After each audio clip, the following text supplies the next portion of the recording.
Welcome, everyone, to another deep dive in our Quran by AI series. Today, we're embarking on a truly profound exploration of Chapter 23 of the Quran, Al-Muminun, which translates, of course, to the believers. And it's quite a chapter, 118 verses long, and it weaves together some really foundational themes. You've got the core qualities of faith, the grandeur of cosmic creation, the enduring stories of prophets, and ultimately humanity's destiny. Okay, let's unpack this. Yeah, good. Chapter 23 opens with this powerful declaration about what makes a believer truly successful. What are these core virtues, the ones that set the tone right from the beginning? Well, the opening verses, 1 through 11, they really lay a crucial foundation. Verse 1 immediately states, "Successful indeed are the believers." So the bar is set high from the start. Then verse 2 immediately highlights humility and prayer. Humility. And what does humble really mean here? It sounds like it's probably more than just, bowing your head. Precisely. Commentaries really emphasize that kashi, the Arabic term used, isn't just about outward posture. It refers to a deep inward state of self-effacement, a kind of profound reverential fear where the heart is completely present. It's about achieving stillness and real concentration, an inner discipline, really. That's a vital distinction. Okay, what other virtues follow that? Verse 3 talks about turning away from idle talk. Idle talk. So not just avoiding gossip. No, it's much broader than that. It covers anything forbidden, anything completely pointless, or just unnecessary chatter. It's interesting. Scholarly discussions often point out parallels in other spiritual traditions that advocate for, well, fewer words, focusing instead on what truly matters. Right. Then verse 4 brings in the command to give alms, zakah. This is usually understood as both general charity and the specific obligatory alms, a fundamental pillar of the faith. Okay. And then verse 5 moves to guarding one's private parts. Now, this one seems to have generated quite a bit of discussion among scholars, hasn't it? It certainly has. Fundamentally, yes, it means abstaining from unlawful sexual relations. But what's really fascinating is how some, let's say, early interpretations, as noted in certain commentaries, suggest the original intent of verse 5 might have implied something stricter. Stricter how? Possibly closer to celibacy, drawing parallels with Syriac Christian ideas about preserving virginity that were around at the time. Interesting. So a potentially different initial understanding. Yes, potentially. And then verses 6 and 7 seem to clarify this point, explicitly stating that intimacy is permissible with spouses and those one rightfully possesses. Many commentaries actually point out the unusual length of these two verses compared to the ones around them, which has led some scholars to suggest they might be later additions or maybe interpolations designed specifically to clarify the scope. It sort of reveals a potential evolution in understanding over time. That's a really significant point, seeing how the understanding might evolve. What other virtues wrap up this initial list?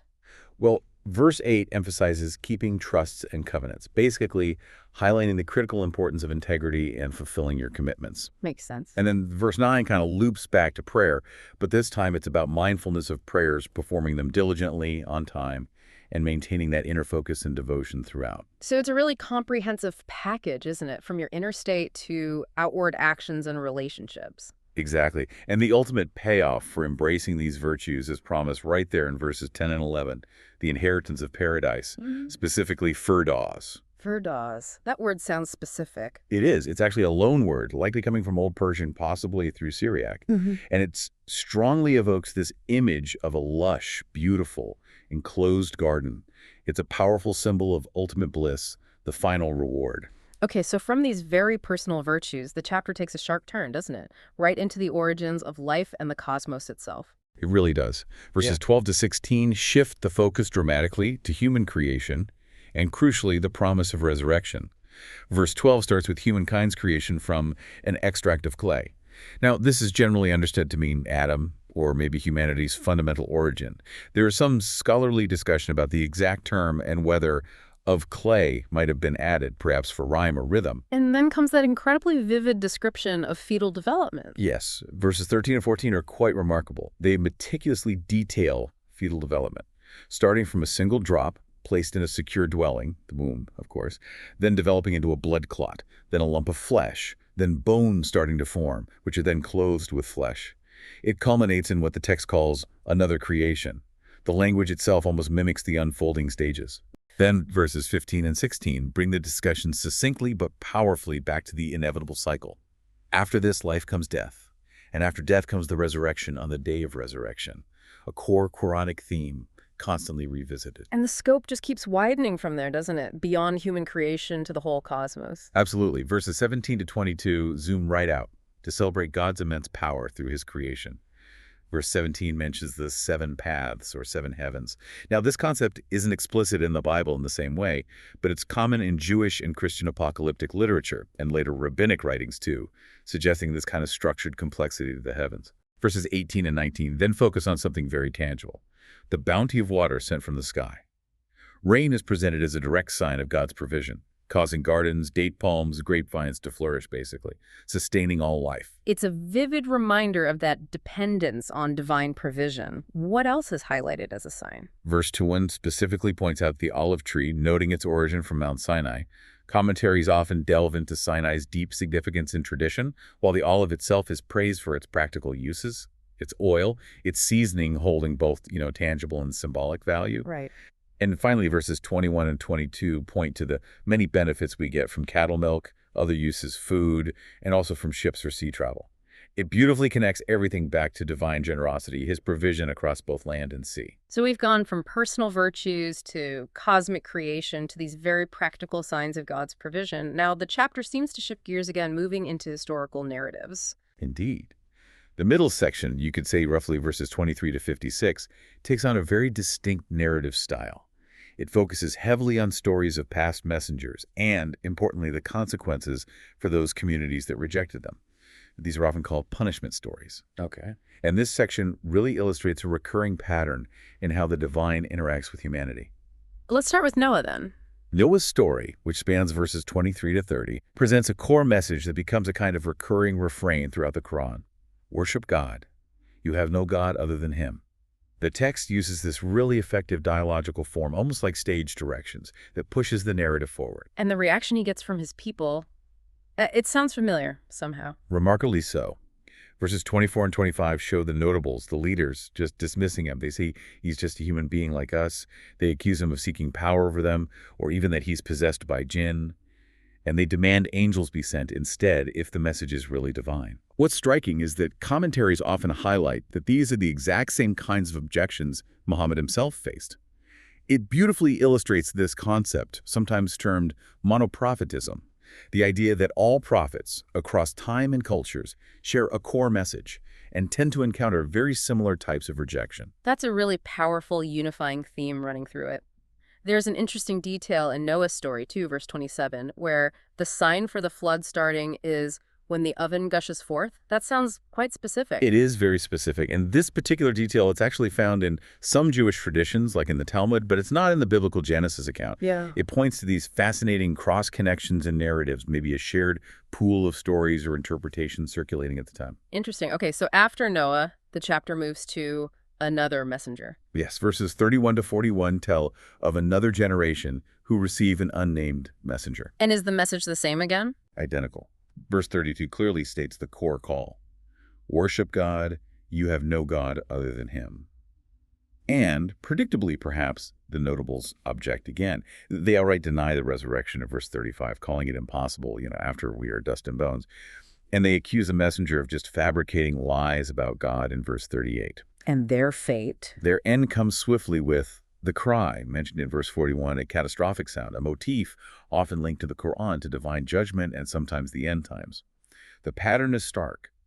Message delivered, denial and accusations follow, then divine consequence. It really drives home that sense of history repeating itself. Then verses 42 to 44 seem to summarize this period. Yeah, exactly. They serve as a kind of summary or transition, reminding the listener that God sent messengers in succession, one after another, but community after community denied them.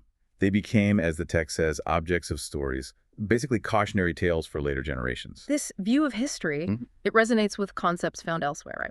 Deeply.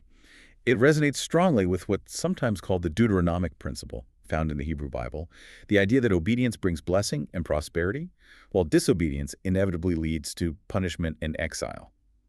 It's a recurring theme in monotheistic views of history. That principle certainly echoes here. The chapter then briefly touches on Moses and Aaron, verses 45 to 49. It notes they were sent with signs and a manifest authority to Pharaoh. Yes, and a key distinction often highlighted in commentaries is that Moses was given signs, tangible proofs, whereas Jesus and Mary, who are mentioned next, are described slightly differently as being a sign themselves. Ah, that's a subtle but important difference in phrasing. It is, and the book given to Moses in verse 49 is generally understood, of course, to be the Torah, intended as guidance for his people. Okay, so then we arrive at Jesus and Mary. And it feels like the tone shifts a bit here, maybe becomes more polemical. I think that's fair to say. Verses 50 to 56 do feel more pointed. Verse 50 mentions Jesus and his mother Mary, saying they were given refuge in a high place of stillness in a flowing spring. Now, many commentaries connect this imagery to traditions surrounding the Nativity, Like specific places. possibly linking it to sites known in late antiquity, like maybe the Kathisma Church, which was located between Jerusalem and Bethlehem. There were stories associated with it about Mary resting by a spring during her journey. Interesting context. And verse 51 issues this direct command, O messengers, eat of the good things and work righteousness.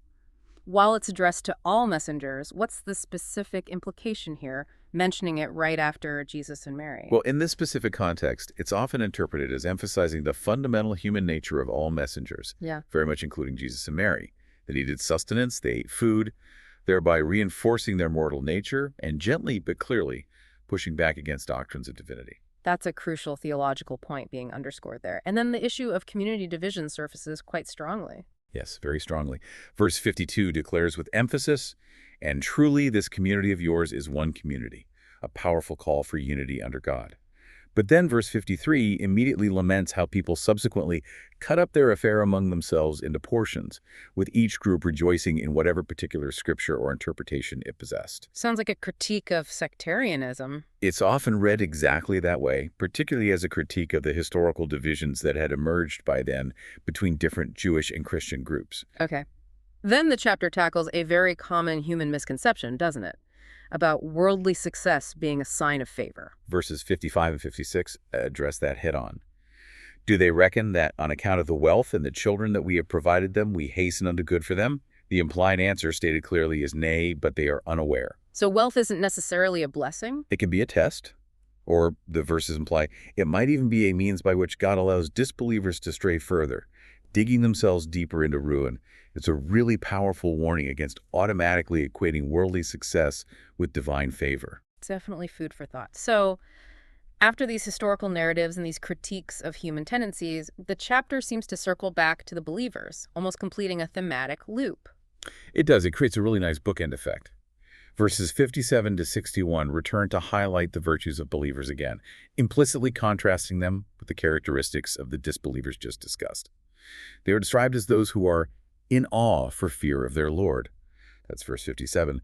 Those who believe in his signs, and critically, those who do not associate partners with him. And also those whose hearts quake with fear that they shall return to their Lord, verse 60, even as they're giving charity. That's quite a state of mind. It is. It suggests a constant awareness of accountability, and significantly, verse 61 states, it is they who hasten toward good deeds and are foremost in them. It emphasizes proactive righteousness, a constant striving, not just, passive belief. But then inevitably the focus has to shift back to the consequences for those who reject the message, right? That's right. The section from roughly verses 62 to 77 goes into detail about the fate of unbelievers. It starts with a really foundational principle in verse 62. We task no soul beyond its capacity.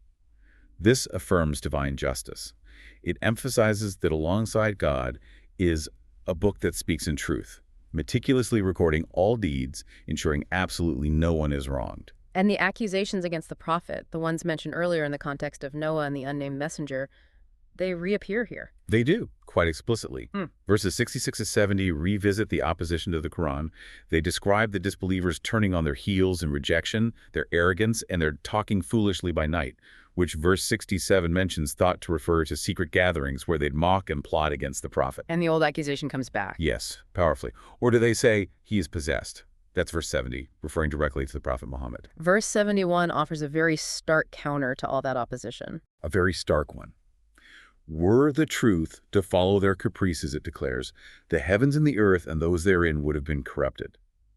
It's a profound statement about cosmic order, asserting that divine truth is absolute, immutable, and certainly not subject to human whims or desires. Right. Verse 72 also repeats the theme that the prophet isn't asking for any worldly wage.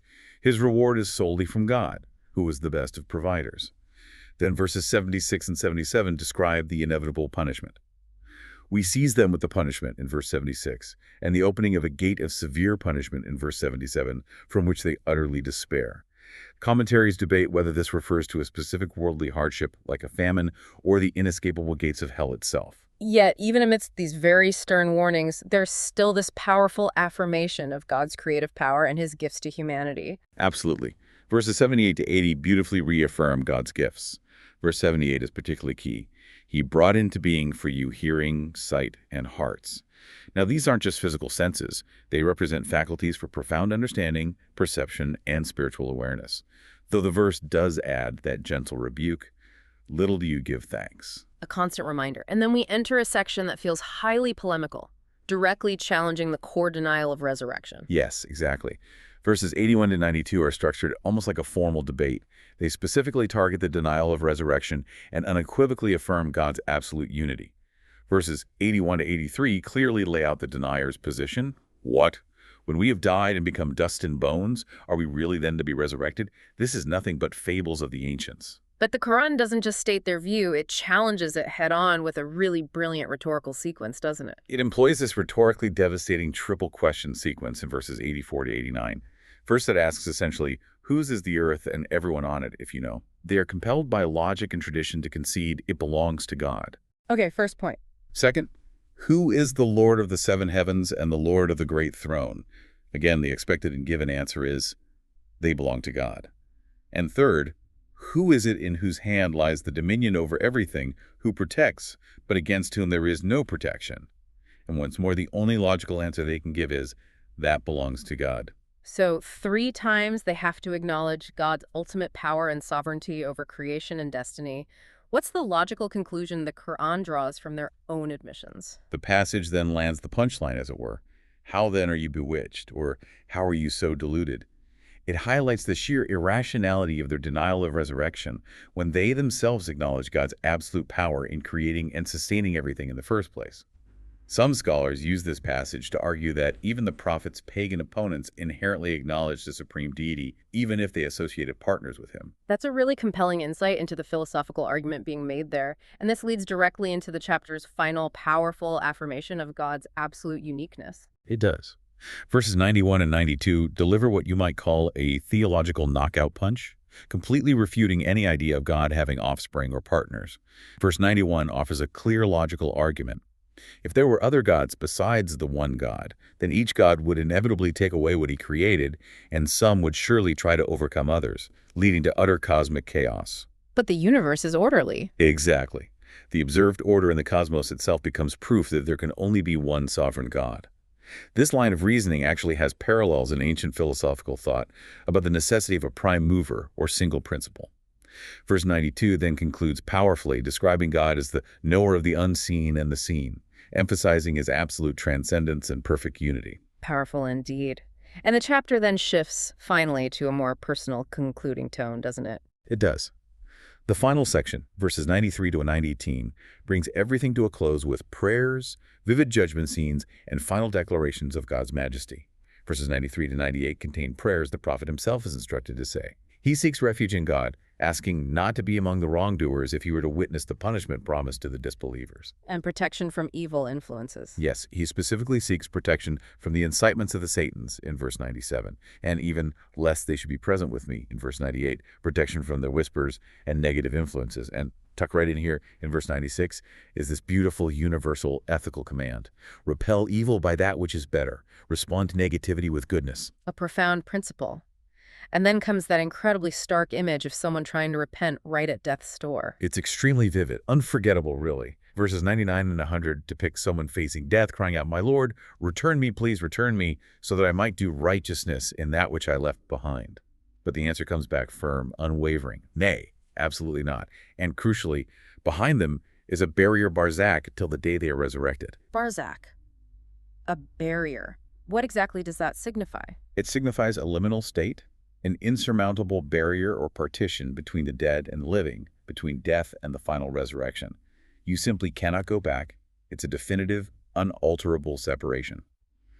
Commentaries often note this concept's presence in related traditions, like Syriac Christian writings, describing death as this absolute point of no return. A very sobering thought. And then the day of judgment itself arrives in the narrative. Yes, verses 101 onwards describe the day of judgment unfolding.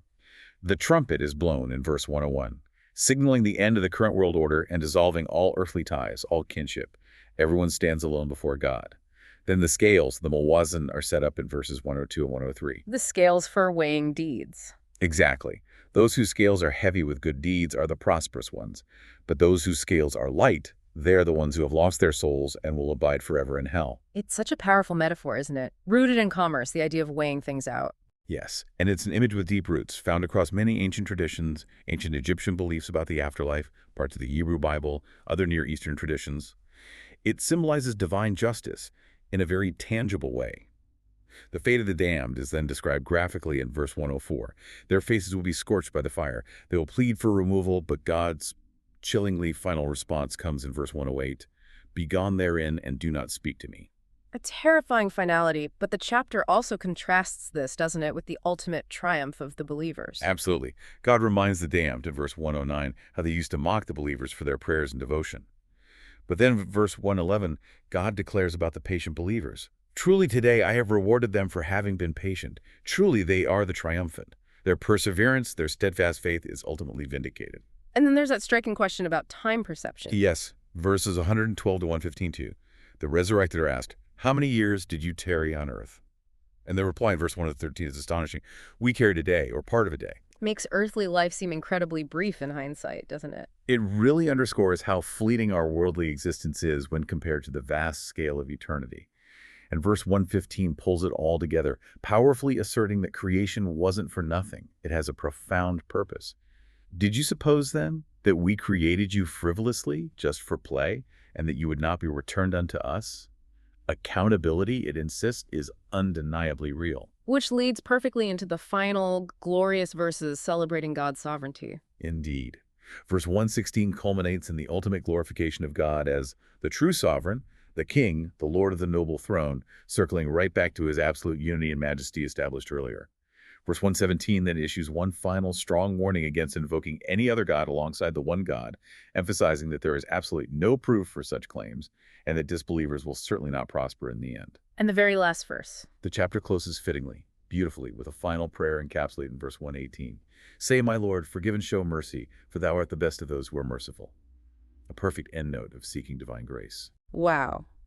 What a journey chapter 23 takes us on.